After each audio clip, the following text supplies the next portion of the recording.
עושר הוא תופעה מורכבת, שמושפעת מגורמים רבים ובתורה משפיעה על גורמים רבים אחרים. מחקרים הראו שישנם 3 גורמים עיקריים שמשפיעים על עושר. הראשון הוא גנטיקה. גנטיקה נחשבת בעלת השפעה ממוצעת בשיעור של 50% על העושר. מכיוון שהגנטיקה היא נתונה וקבועה, אין מה לעשות בנוגע אליה.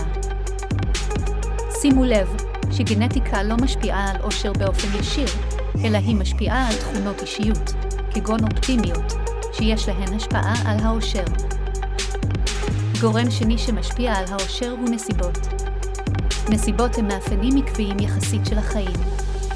למשל רמת השכלה, הכנסה או צבע עור. השפעתן הממוצעת מוערכת ב10%. נשים לב שעל אף שנסיבות בחלקן משתנות במהלך החיים, הן משמשות כמעין רקע קבוע לפרקי זמן ארוכים. הגורם השלישי שמשפיע על עושר הוא פעולות, כלומר מה שאנחנו עושים.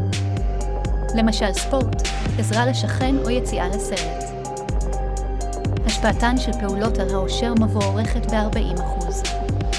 כלומר, השפעתן חזקה בהרבה מזו של נסיבות חיים. מכיוון שלפעולות השפעה דומיננטית, זהו הכיוון שכדאי להשקיע בו יותר מחשבה ויותר מאמץ מאשר בנסיבות. וזה יהיה הנושא המרכזי במפגשנו הבא. להתראות ביום שישי.